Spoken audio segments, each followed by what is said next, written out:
Shots fired at a suspect who attempted to escape police custody at the Athanagala court premises. Wedding in Damadeniya ends in tragedy. Colombo Horana private bus employees launch a strike.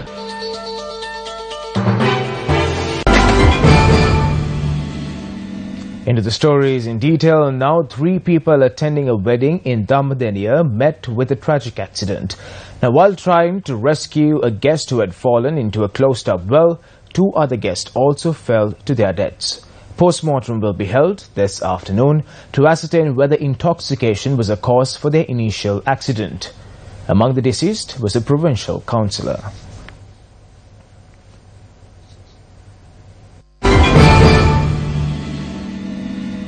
On to a story we at Newsfirst has been closely monitoring. Now, the Ministry of Petroleum Resource Development said the distribution of 3 million litres of petroleum began at midnight. Secretary of the Ministry, Upali Marasinghe, speaking to Newsfirst, said the current fuel shortage will be resolved by this evening.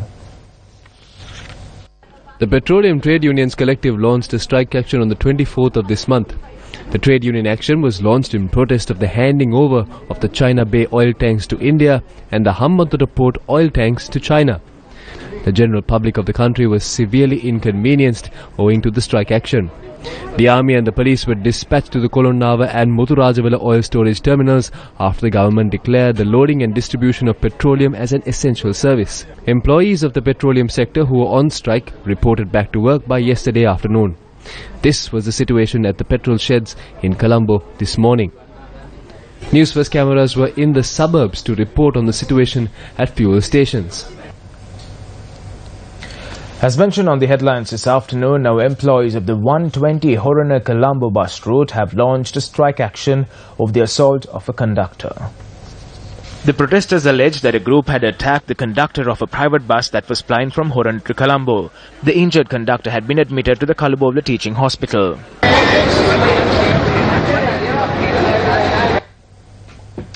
Police fired shots at a suspect who attempted to escape custody at the Athanagala Magistrates Court. Prison's media spokesperson Tushar Opuldeniya said that the suspect who was injured in the shooting has been hospitalized. The suspect has been charged over the possession of heroin. He had attempted to escape custody after the magistrate ordered for the suspect to be further remanded. News from Parliament this afternoon. Parliament was made aware of the gazette issued by the President, which declared the unloading and distribution of fuel an essential service. The motion was presented to Parliament by the Leader of the House.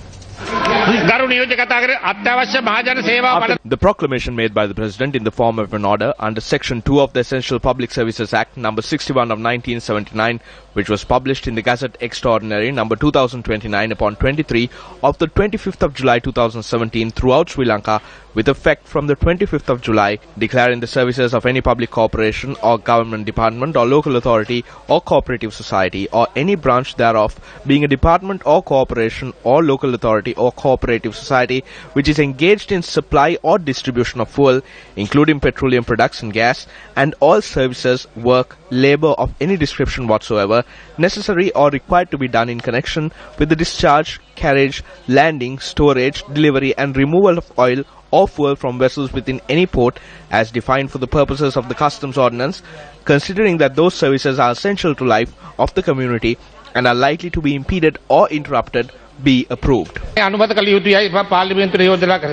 Yes. We'll have more details on Parliament proceedings on our Primetime News at 9 tonight. With that, we would like to shift our attention to some weather news here in the island. Now, the Department of Meteorology predicts several spells of showers in the western, central and Sabaragamu provinces and in the Gaul and Mathura districts. Showers or thunder showers will occur at several places in the eastern, particularly in the Trincomalee district, Uva and North Central provinces, and in the Vavuniya and Mullathip districts. Fairly strong winds, about 40 to 50 kilometers per hour, can be expected in the southern province.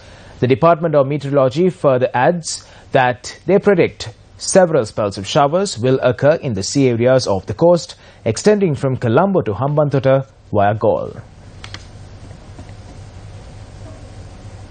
Now, America has pledged their support to establish a weather monitoring unit in Sri Lanka that can accurately predict the weather. This was discussed at a meeting held between Minister of Fisheries Mahinda Amarweera and representatives of the Notre Dame University in America, Professor at the Notre Dame University in America, Harindra J.S. Fernando.